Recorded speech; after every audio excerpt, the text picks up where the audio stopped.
좋은 저녁입니다.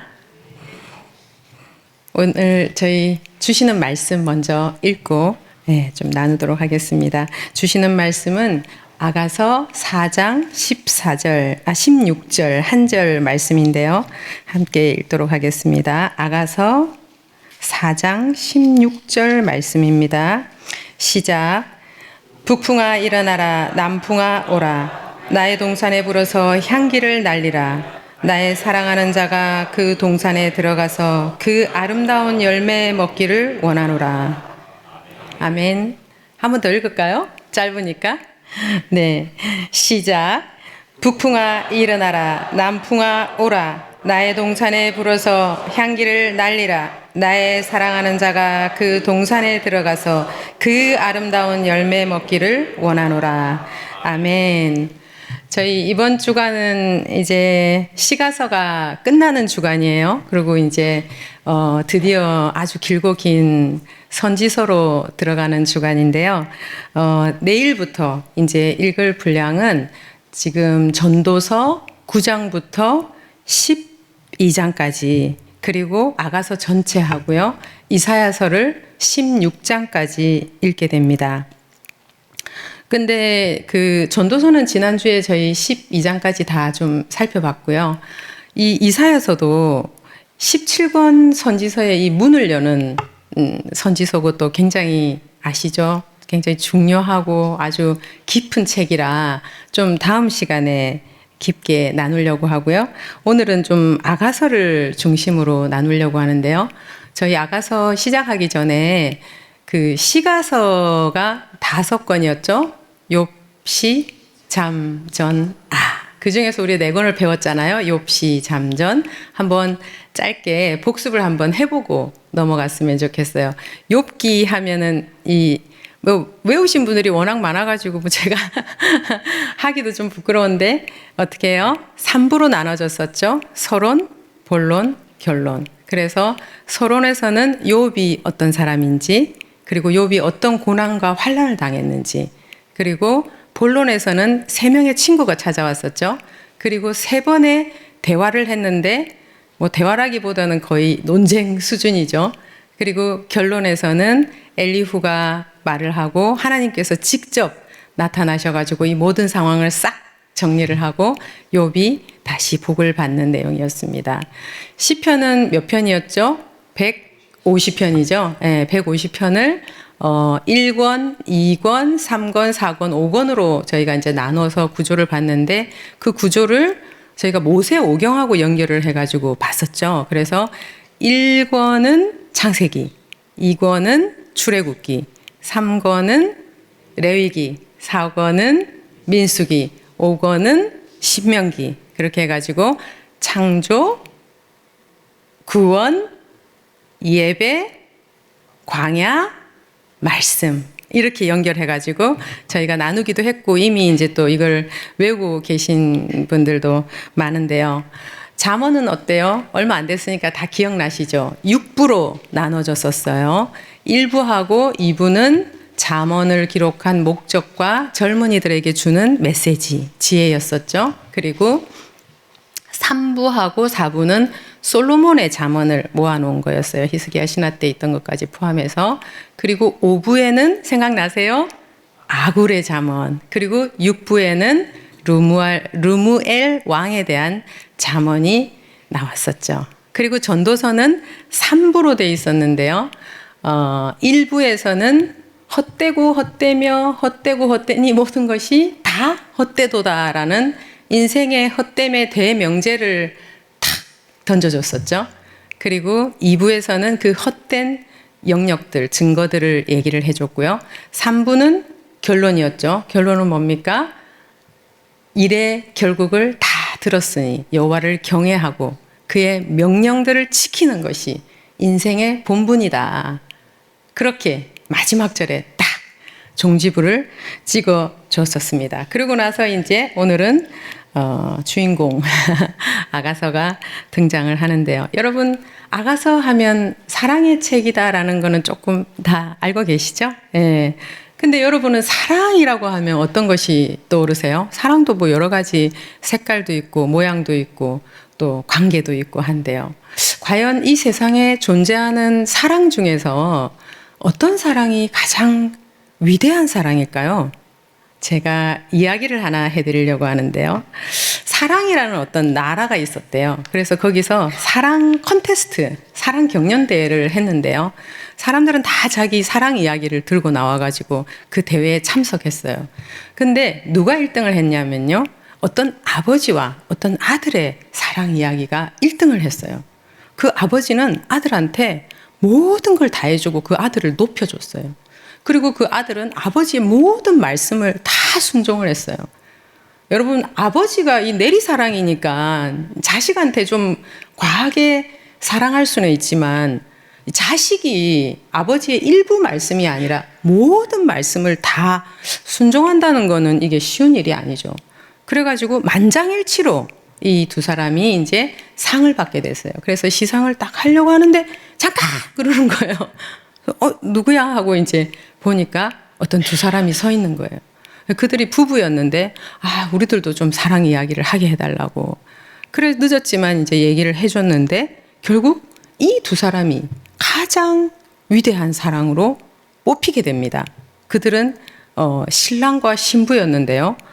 아니 왜 이 신랑과 신부가 이 사랑의 최고봉을 차지하게 됐나? 그것도 뭐 결정까지 다 난 순위까지도 다 뒤집어 가면서요.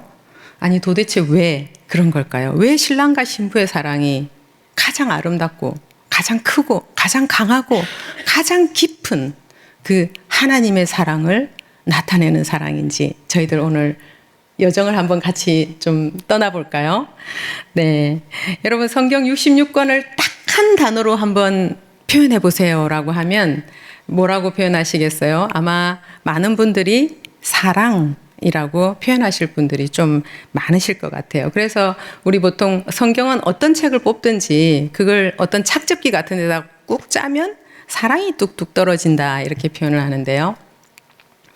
2세기에 아키바라는 어떤 유명한 유대인 랍비가 있었어요. 그 사람이 이런 말을 했대요.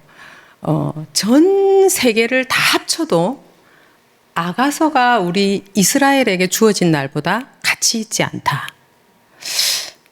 어쨌든, 예. 그리고 또 이런 말을 했어요.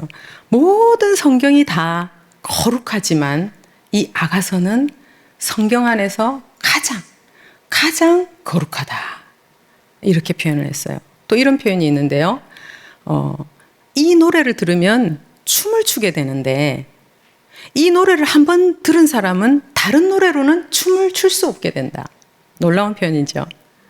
네, 이렇게 아가서는 성경 안에서 굉장히 특별한 책인데요.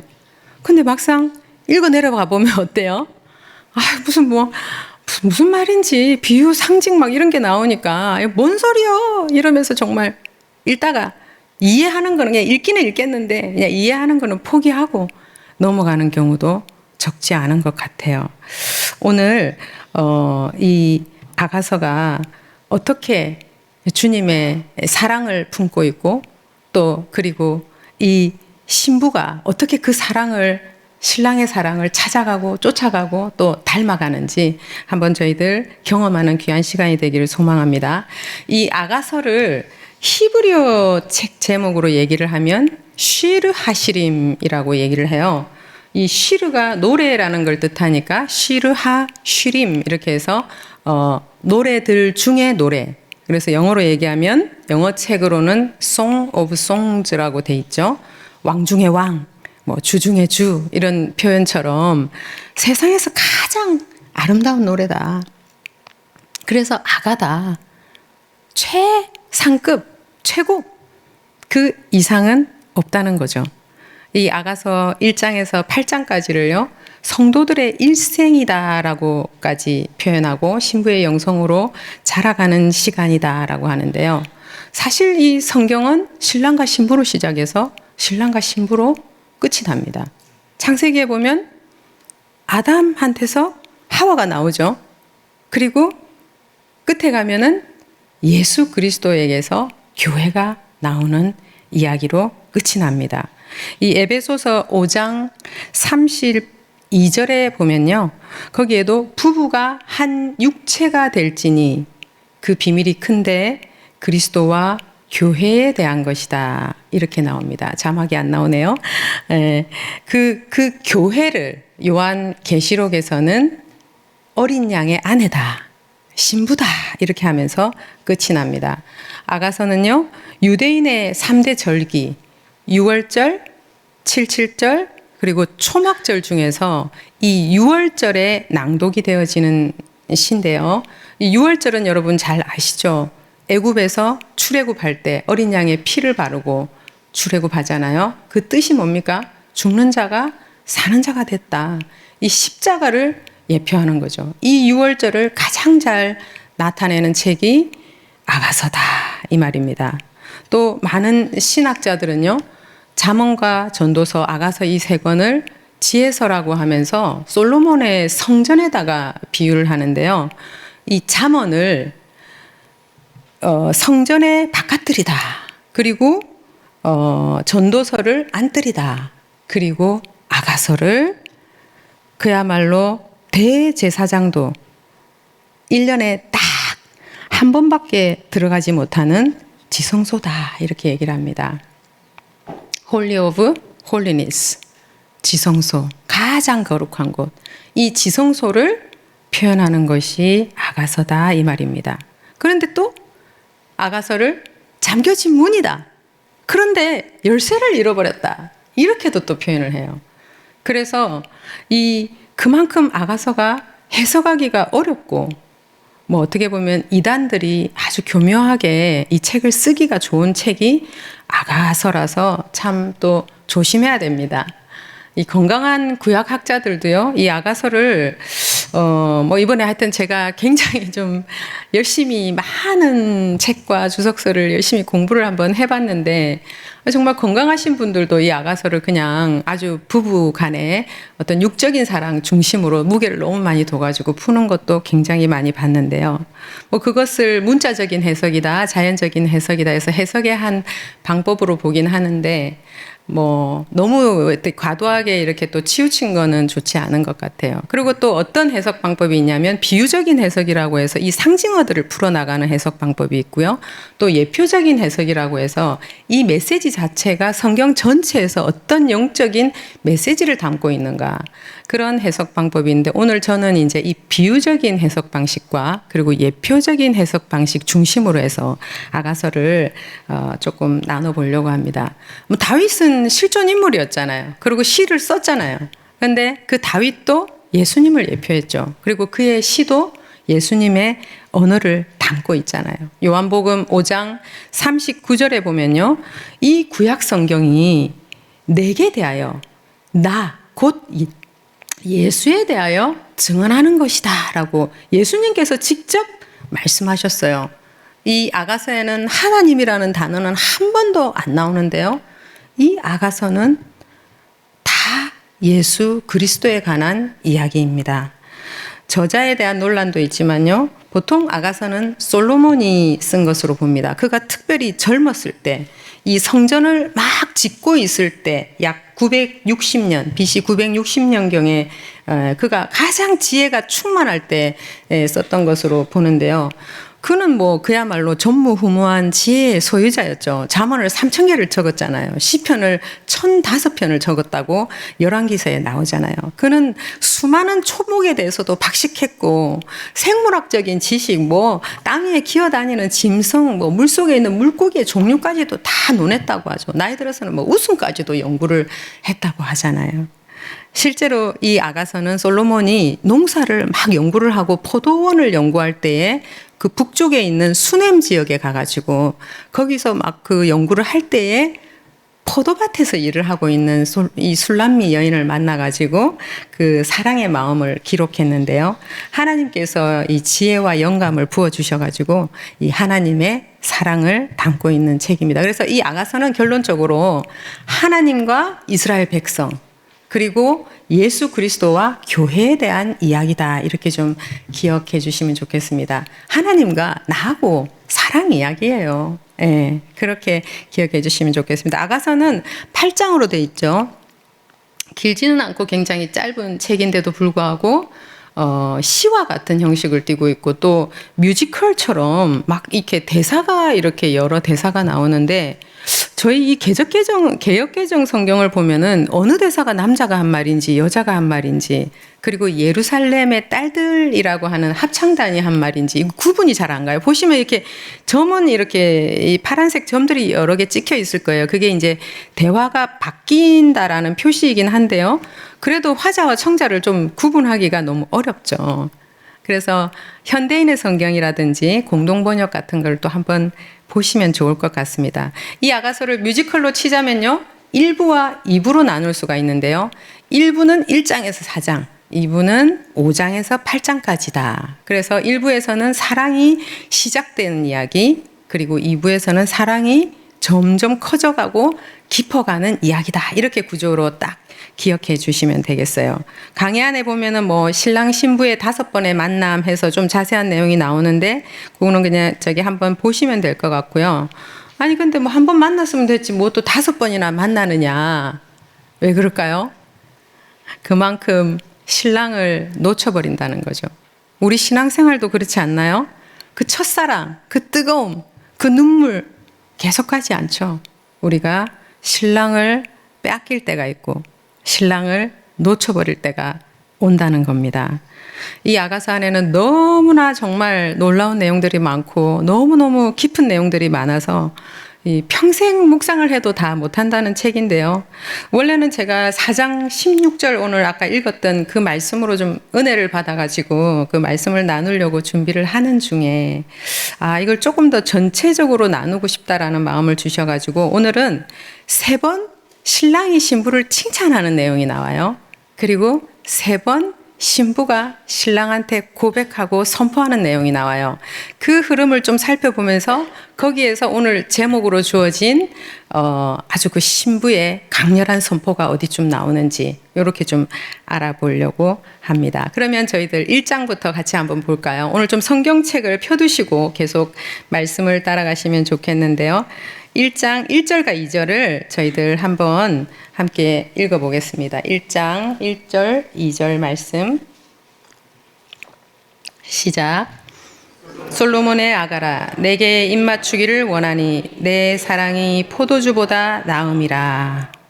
아가서는 입맞춤으로 시작을 하고 있어요. 입맞춤 참 아름다운 단어죠.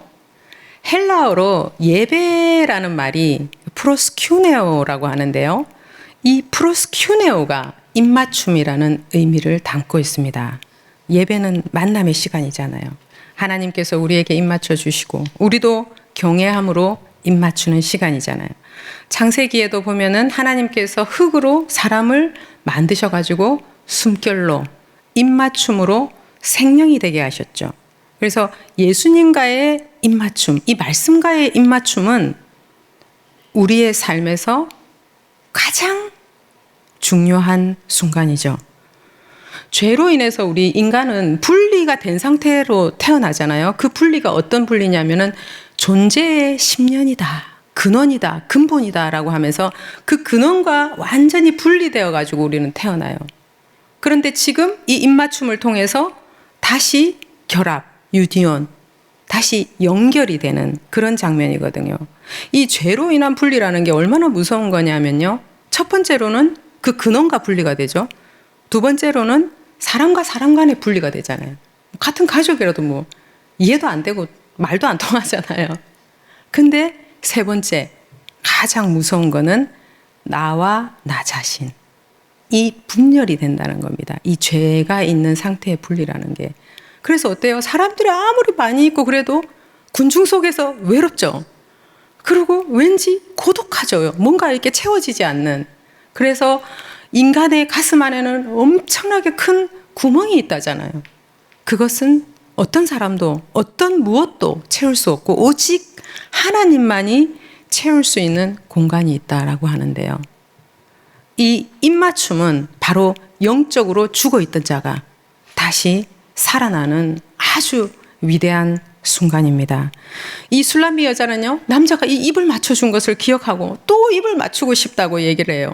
그분의 입에서 나온 말씀, 그 말씀 만나고 보니까 포도주보다 낫다는 겁니다.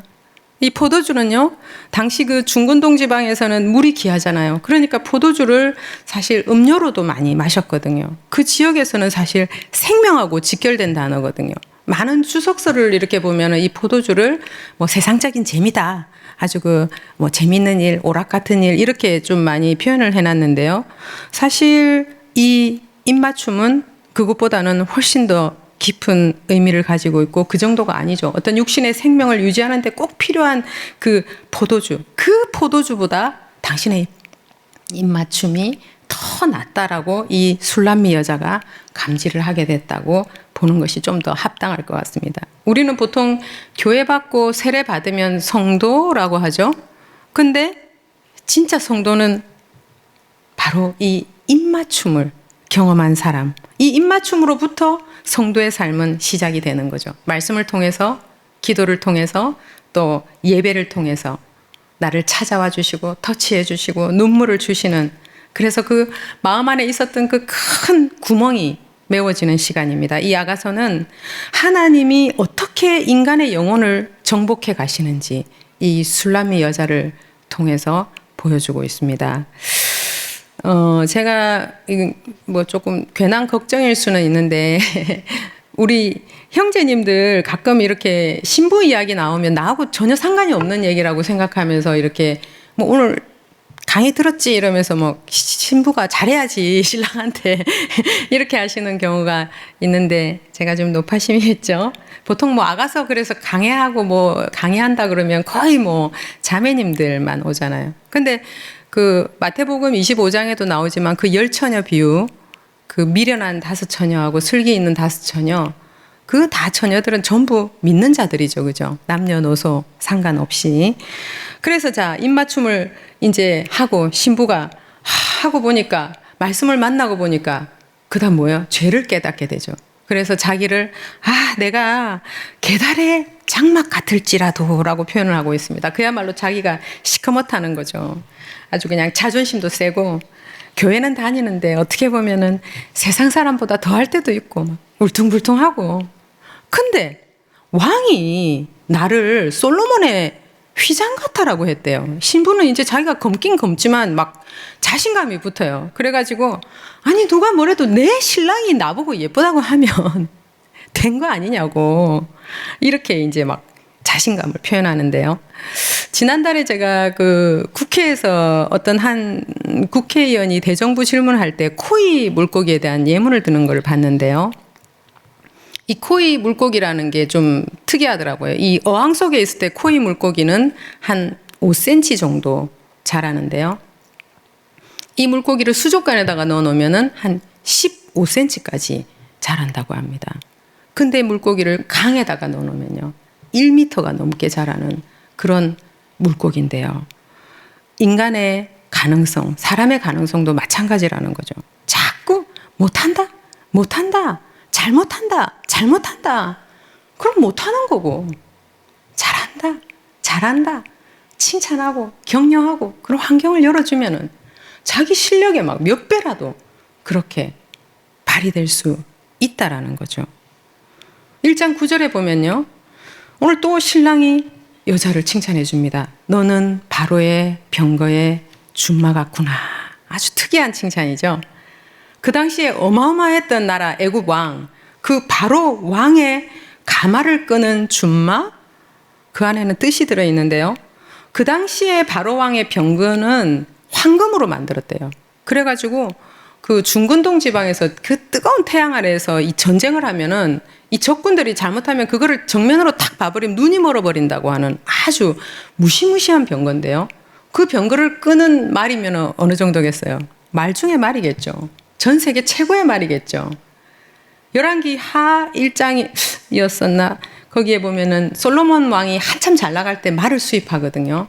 어느 나라에서 수입했겠어요? 애굽에서 솔로몬 왕이 말을 수입합니다. 여러분, 준마는 어떤 말일까요? 그야말로 주인이 채찍만 탁 그냥 들려고 손만 올려 그림자만 탁 비춰도 탁 방향을 바꾸는, 그야말로 주인의 마음을 빨리 알아차리는 잘 훈련된 그런 말입니다. 이 술람미 여인을 준마라고 한 것은요, 뭐 그만큼 술람미 여인이 훌륭해질 거고 훌륭하다라는 뜻이 있겠지만, 이 신랑이 앞으로 원하는 방향으로 이 신부가 달려가게 될 거다라는 이중적인 의미를 복선처럼 깔고 있는데요. 이 신부가 이 칭찬을 막 들으니까 어때요? 막 기분 좋잖아요. 그래갖고 막 반응을 합니다. 12절에 보면 나의 나도 기름이 향기를 뿜어요 라고 하는데요. 나를 내어드리는 거죠. 예배하는 거죠. 요한복음 12장 마리아의 옥합 사건이 생각이 나시죠? 나도 옥합을 깨뜨려가지고 향기를 뿜는 대목하고 오버랩이 됩니다. 신랑은 또 15절에 보면 내 눈이 비둘기 같다라고 하십니다. 비둘기는 정조의 상징어잖아요. 그래서 이 비둘기는 평생 한 수컷하고만 짝짓기를 하고요. 그 짝이 죽은 후에는 이게 동물인데도 신기하게 다시는 짝짓기를 하지 않는다고 해요.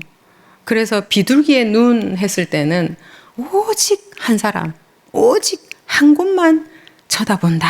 그런 뜻으로 이게 비둘기가 굉장히 자주 나와요. 이 아가서에 보면 그런 뜻이 내포되어 있다 이렇게 생각하시면 되겠습니다. 이제 2장으로 가면은 신랑이 여자를 가시나무 가운데 백합화 같다라고 해요. 이 3절에서 말을 하는데요. 2장 3절에 사진을 하나 보여드리면요. 저게 이스라엘의 백합화라고 하는 꽃입니다. 저도 백합화를 흰색인 줄 알고 이스라엘 갔다가 깜짝 놀래가지고 사진을 하나 찍어 왔는데요. 광야에 저런 꽃이 굉장히 많이 있는데 이 차로 달리고 있는데도 그 창밖으로 그 빨간색이 보이더라고요. 그 빨간색이 얼마나 강렬한 색인지. 그러고는 이제 2장 4절에 보면은 이 신랑이 신부를 데리고 잔치집으로 데리고 들어가요.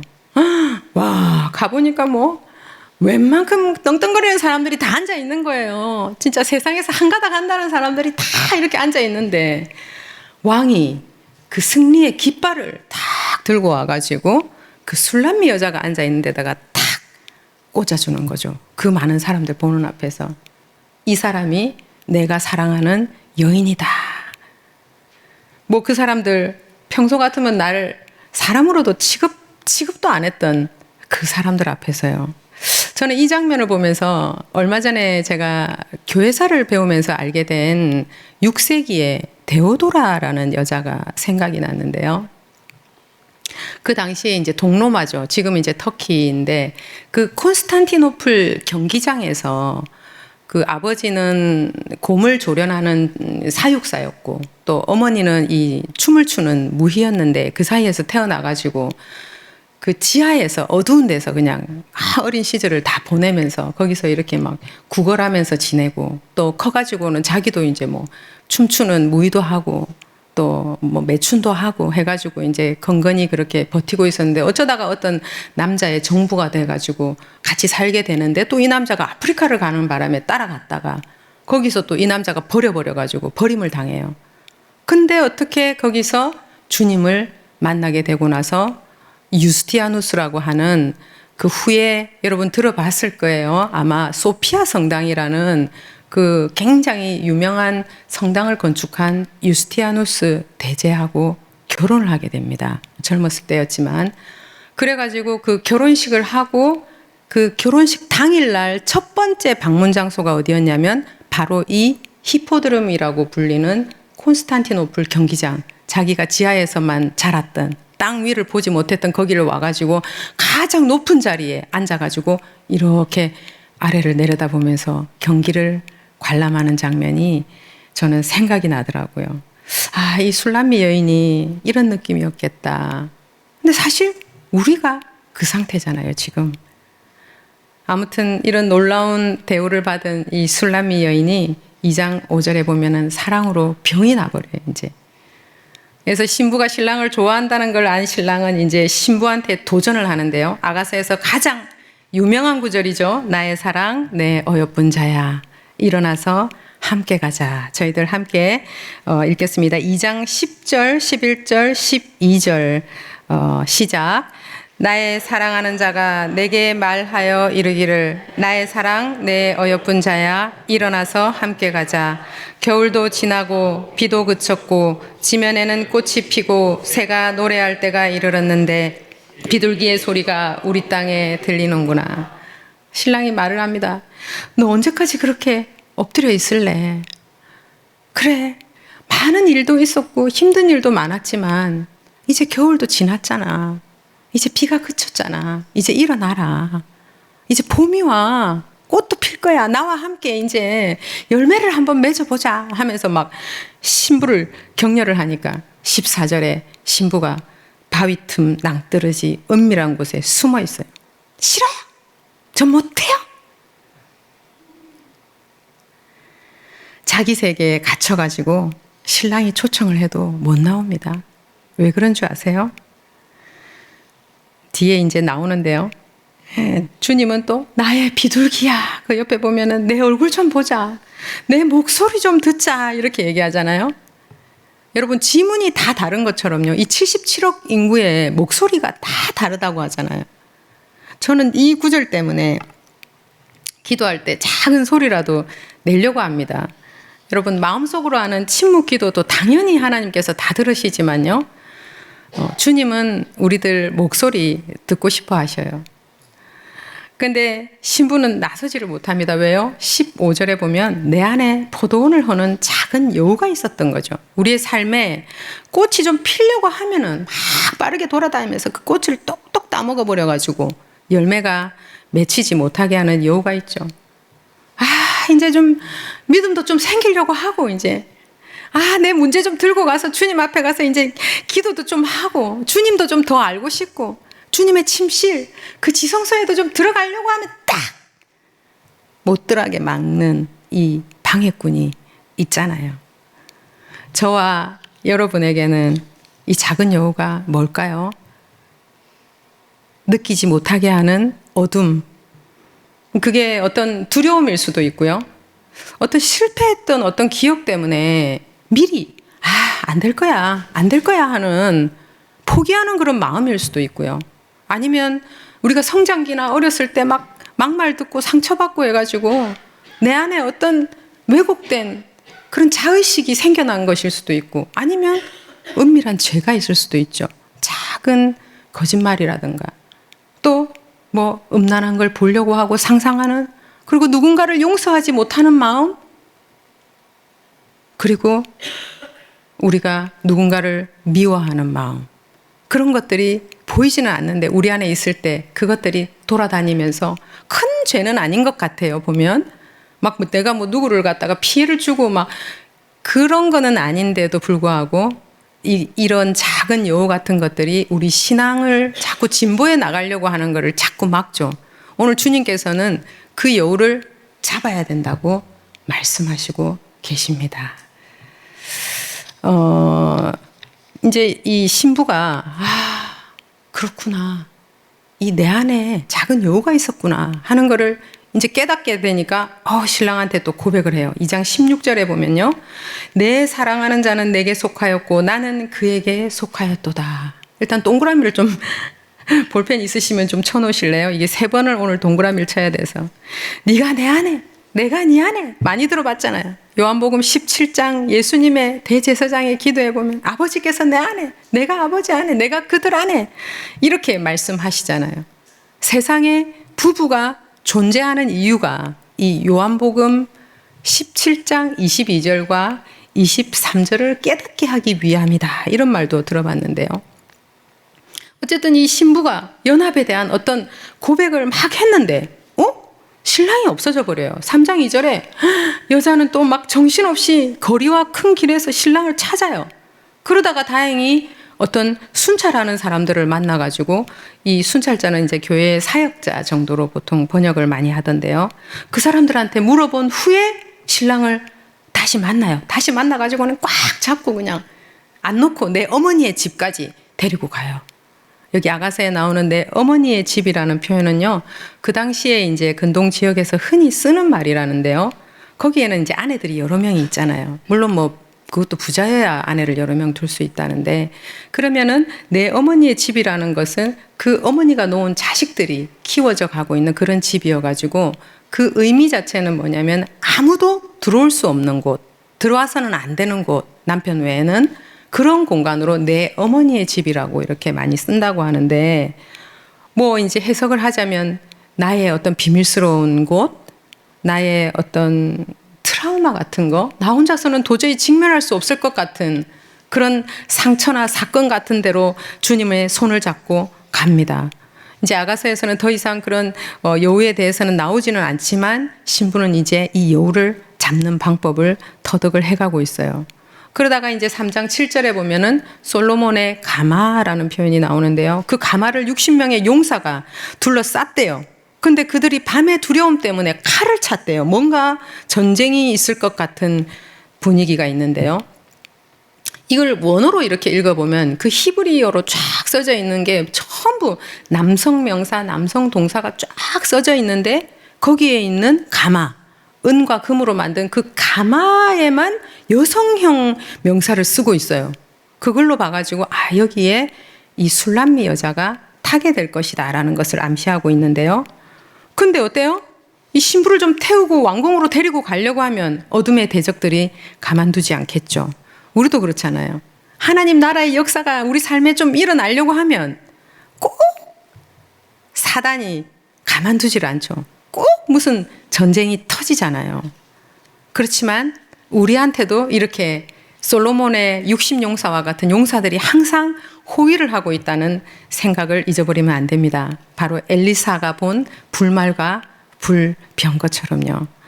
그리고 이제 4장으로 넘어가면서 신랑이 술람미 여인을 두 번째 칭찬을 하는데요. 뭐 1절부터 바로 그냥 4장에서 내 눈은 비둘기, 내 머리털은 누운 염소떼, 내 이는 암양, 내 입술은 홍색실, 내 뺨은, 내 목은, 내 유방은 하면서 막 쭉 가다가 8절에 내 신부야. 이제 아가서에서 처음으로 신부라는 말이 등장을 합니다. 그러고 나서는 그냥 4장에 계속 내 신부, 내 신부, 내 신부, 내 신부 하면서 5번을 말을 했을 때 신부가 더 이상 참지 않고 한 말이 오늘 읽었던 4장 16절 말씀입니다. 한 번 더 읽을까요? 4장 16절 시작. 북풍아 일어나라, 남풍아 오라, 나의 동산에 불어서 향기를 날리라. 나의 사랑하는 자가 그 동산에 들어가서 아름다운 열매 먹기를 원하노라. 이제 막 술람미 여자는 막 자기를 구체적으로 막 쉬지 않고 계속 칭찬해주는 이 왕에게, 그리고 자기를 이제는 신부라고 불렀잖아요. 결혼하는 거잖아요, 이제. 그렇게 하는 왕한테다가 쫙 선포를 하는 거죠. 북풍, 남풍, 어떤 고난, 나한테 와봐. 나한테서는 내 신랑의 향기가 날 거야. 그리스도의 향기가 날 거야. 어떻게 이렇게 담대하게 표현할 수가 있습니까? 그것은 우리가 말씀을 살아낼 때, 우리한테 고난이 닥치면 우리한테 사람 냄새가 납니까? 아니죠. 말씀이라는 그 그리스도의 향기가 나죠. 그 고난이 깊으면 깊을수록 사람들이 야, 저 사람 예수 믿는 사람이네. 다르잖아요. 그걸 보면서 누군가는 다시 또 교회를 나가야겠다. 예수를 믿어야겠다. 그렇게 전도가 되는 거죠. 이 북풍, 남풍, 나한테는 전도의 도구가 될 뿐이야. 이스라엘에서는 이 북풍이 반드시 불어야 꽃이 핀다고 하거든요. 그리고 남풍이 불어야 그 다음에 열매가 맺힌대요.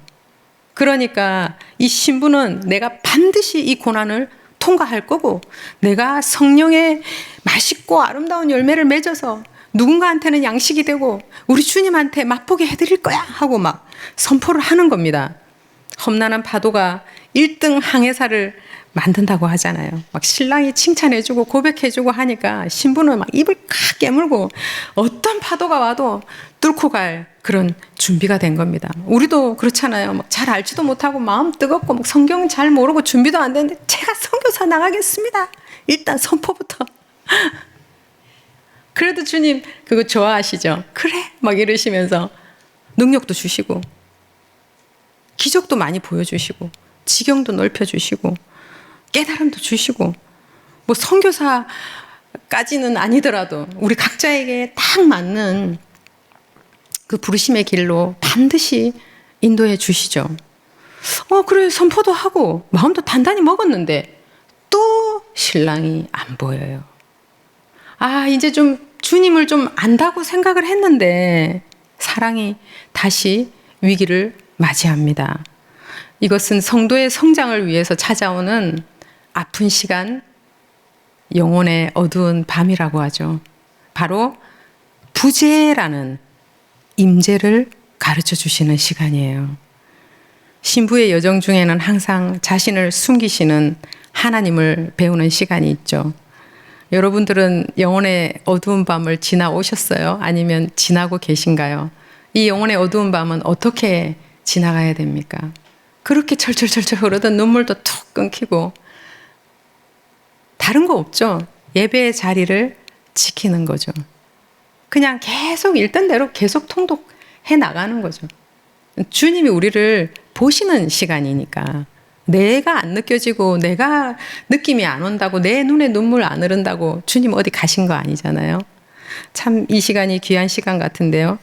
5장 2절에 보면은요, 이 신부가 내가 잘지라도 깨었는데 라고 되어 있어요. 이제 신부는 자면서도 어느 정도 이렇게 깨어있는 영적인 감각을 가진 사람이 되었어요. 근데 막 신랑이 문을 막 두드리면서 열어달라고 이렇게 하는데 신부가 또 그 정도 영적 감각이 있으면서도 샤워까지 다 했는데 또 신발을 신어야 되나? 그래도 문은 열어줘야지 하고 또 일어나긴 일어나죠.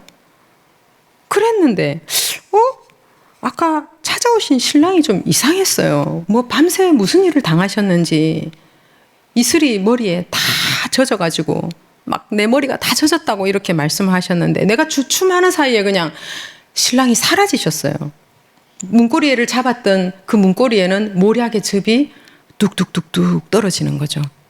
우리를 위해서 고난 받으시는 예수님이 떠오르시죠. 십자가입니다. 근데 이제 신부는 신랑을 만날 수가 없어요. 느낄 수도 없어요. 신부는 신발을 신고 신랑을 찾으러 나섭니다. 5장 6절에 보면요, 여자의 혼이 나갔다고 성경은 표현하고 있어요.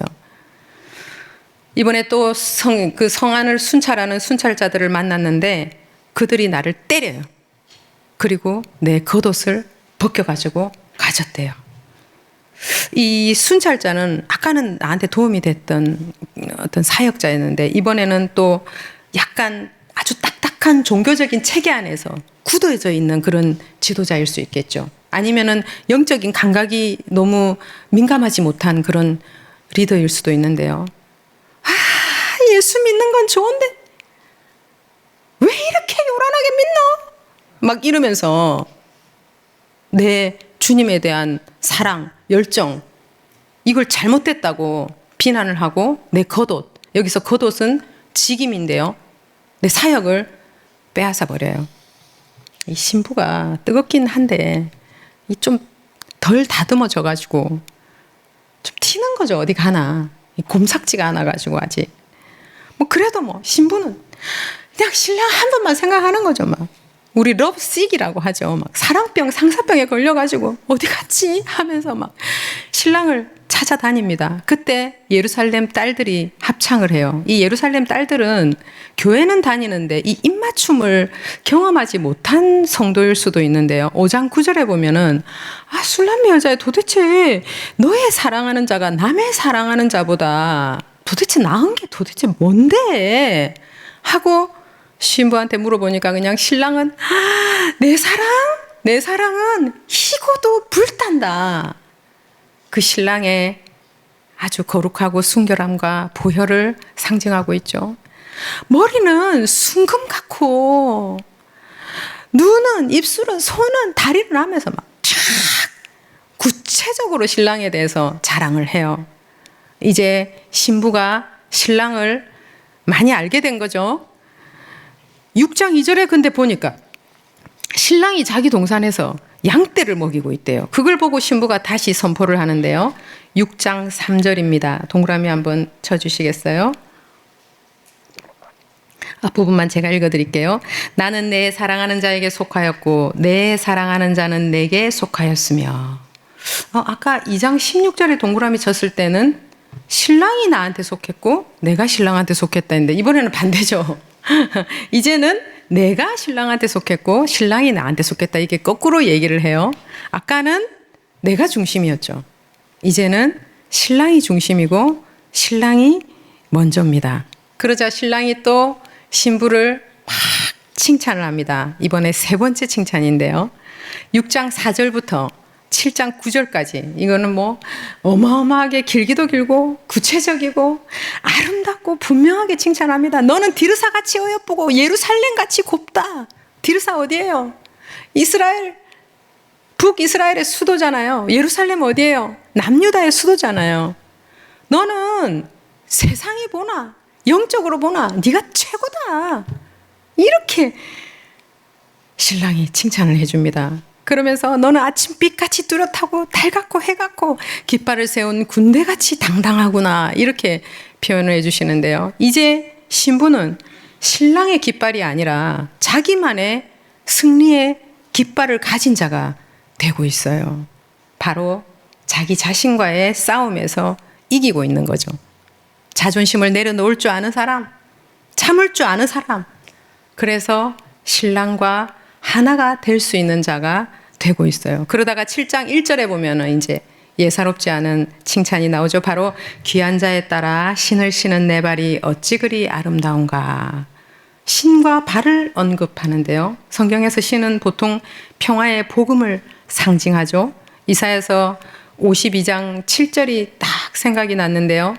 좋은 소식을 전하며 산을 넘는 발이 어찌 그리 아름다운가. 복음을 들고 가는 성도의 모습입니다.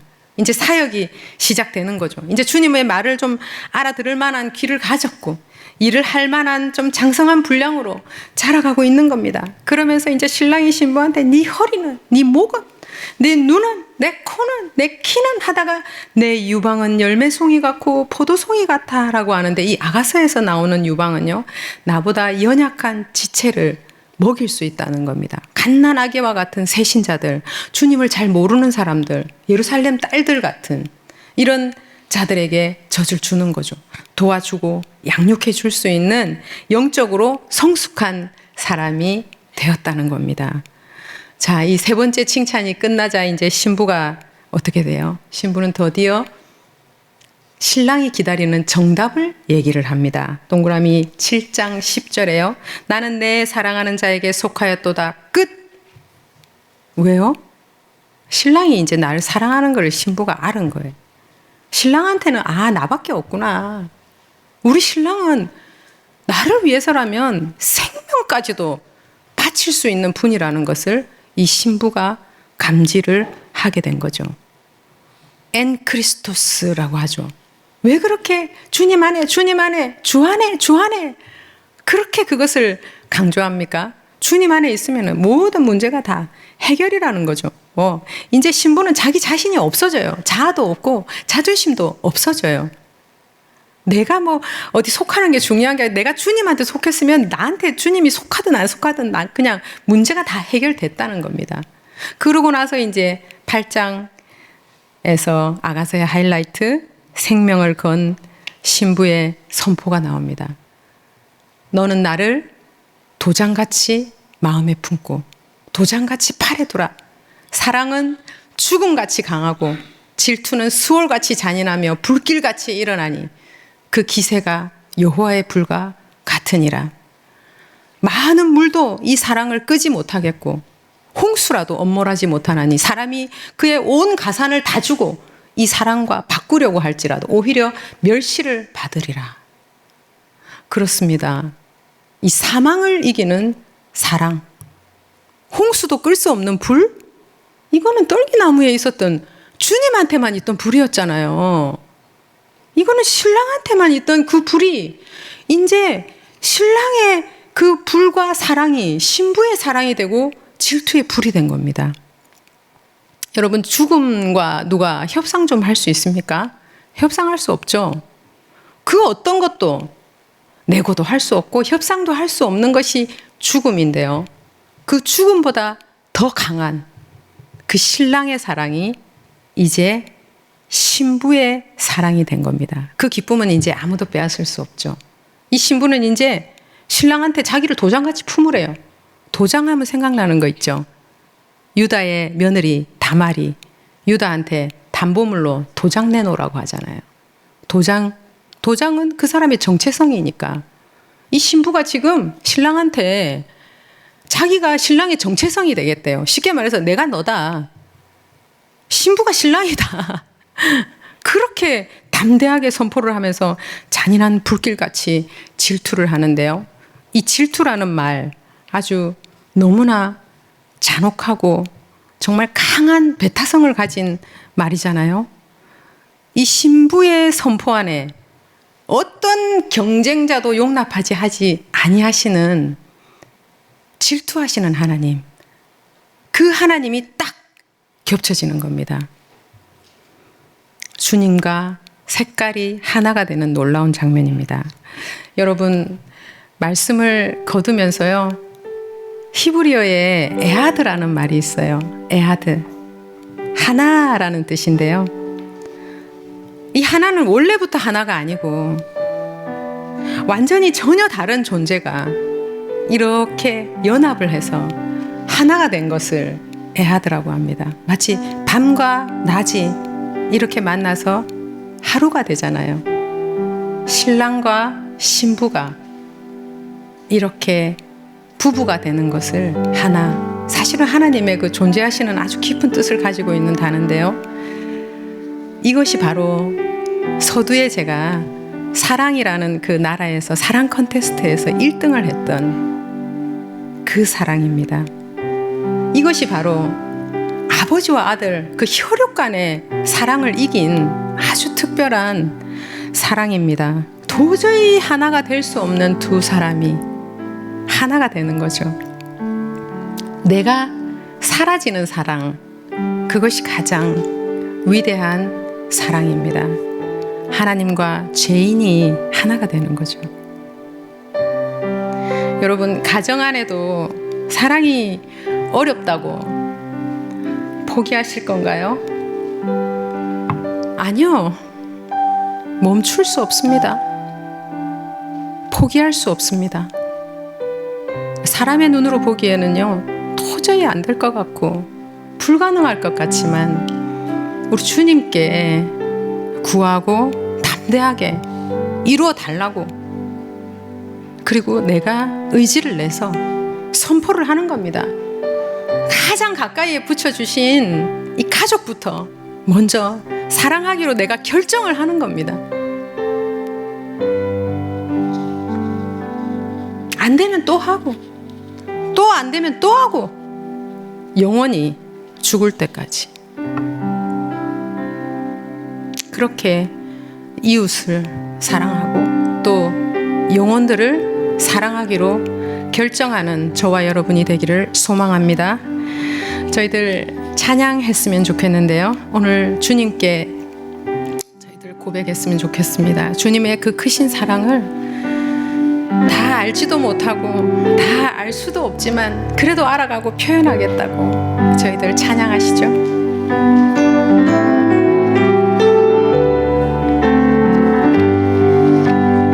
다 표현 못해도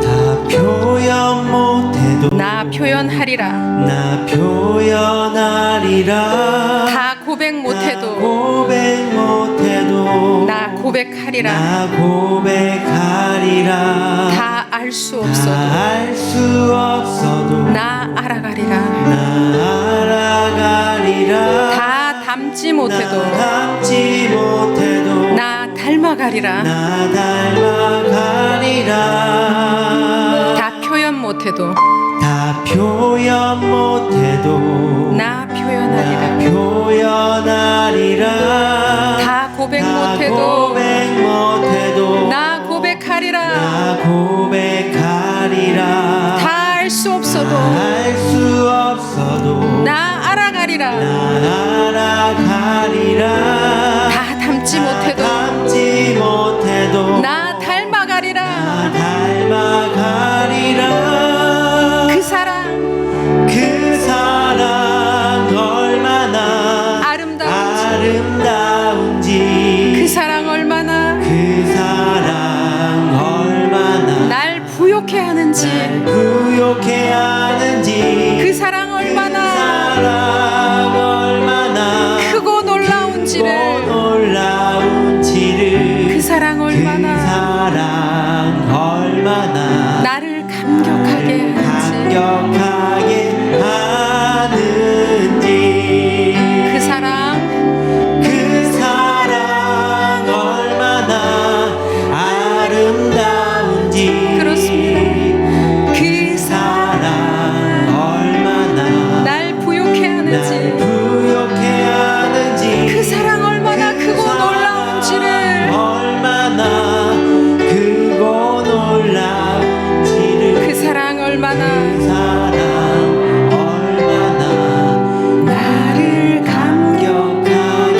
저희들 주님께 기도했으면 좋겠는데요. 특별히 오늘 주님께서 칭찬하시는 거 보셨죠? 주님 칭찬하실 때 미래를 칭찬하셔요. 지금 있는 현재를 말씀하시는 게 아니고 우리가 되어질 미래를 칭찬하셔요. 우리는 계달의 장막 같은데 주님께서는 넌 바로의 병거의 준마 같아. 넌 완전한 자다. 나는 네가 너무 좋아. 넌 나한테 완벽해. 그렇게 칭찬해 주시잖아요. 근데 우리는 어때요? 우리는 누가 잘해야 칭찬하지. 과거만 칭찬하잖아요. 뭘 해야 칭찬을 하지. 아무것도 안 했는데 왜 칭찬을 해?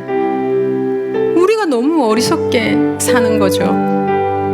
우리도 주님 닮아가지고 우리 남편한테 아내한테 되어질 것을 칭찬하자고요. 아이들한테도.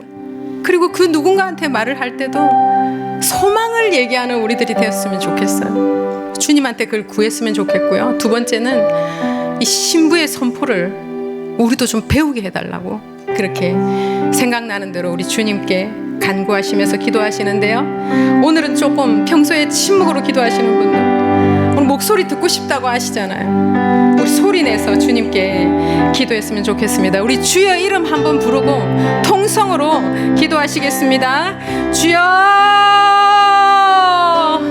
아버지 하나님 감사합니다. 멈추지 않으시는 당신의 그 강한 사랑이 어떻게 이 연약한 술람미 여인을 아름답고 강한 신부가 되게 하시는지 보게 하시니 감사합니다. 검디 검은 우리들을 디르사같이 곱고 예루살렘같이 아름답다고 말씀해 주시니 감사합니다. 주님 신부의 고백이 우리의 고백이 되게 하여 주시옵소서. 북풍아 일어나라, 남풍아 와라. 어떤 고난이든지 우리한테서는 그냥 주님의 향기만 날 뿐이야. 그리스도의 향기만 날 뿐이야. 그렇게 주님의 향기를 내기 위하여 우리가 말씀을 살아내는 우리들 될 수 있도록 주님 붙들어 주시옵소서. 포도원을 허는 작은 여우를 잡으라. 주님 주님의 음성을 기억. 모든 두려움과 모든 믿음 없는 말, 거짓말, 음란한 것, 시기질투, 미움들, 이 모든 것들은 예수 그리스도의 이름 안에서 떠나갈지어다. 사라지고 파쇄되고 무력화될지어다. 주님 그렇습니다. 온전한 사랑이 두려움을 내어쫓나니 하나님 사랑이 이기는 것을 보게 하여 주시옵소서. 죽음보다 강한 사랑이 그 사랑이 우리 주님과 하나 될 때까지 우리들이 주님의 병거를 끄는 아름다운 준마로 살아가게 하여 주시옵소서. 주님 만왕의 왕 만군의 주이신 주님을 찬양합니다. 주님 우리에게 보혈을 덮어주시고 우리의 어떠함이 아니라 주님의 어떠함으로 날아오르는 우리들이 되게 하여 주시옵소서. 주님 감사합니다. 주님 한 분만을 바라보기로 결정합니다. 비둘기의 눈이 되기를 결정합니다. 주님 우리를 불쌍히 여기시고 우리에게 은혜를 베풀어 주시옵소서. 주여 주님의 능력으로 날아오르는 우리들이 되게 하여 주시옵소서. 주여 주님 그렇게 하실 주님을 찬양합니다. 주님 감사합니다. 나의 사랑 내 어여쁜 자야 일어나서 함께 가자. 하나님 아버지 오늘 신부의 이 아름다운 여정을 말씀해 주셔서 감사합니다.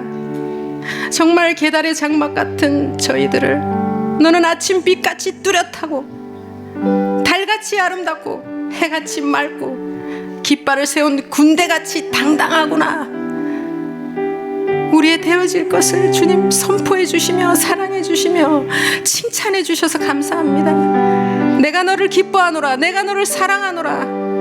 주님 그 음성 붙들고 믿음으로 살아가게 하여 주시옵소서. 어떠한 고난이 오고 북풍이 오고 바람이 불지라도 우리에게서 주님의 향기가 풍겨지는 그런 아름다운 사람들로 세워 주시옵소서. 멈추지 않는 당신의 강한 사랑이 우리를 통하여 이 땅에 흘러가게 하시고 아직도 예수 그리스도를 알지 못해서 자기 분열, 자기 분리, 그 어둠과 두려움 속에서 떨고 있는 그 누군가를 살려내며 그 누군가를 일으켜 세우는 당신의 그 아름다운 입맞춤의 통로자들로 우리들 한 사람 한 사람 기름 부으시고 사용하여 주시옵소서. 친히 그 일 이루실 주님께 감사드리며 예수 그리스도의 이름으로 기도드리옵나이다. 아멘.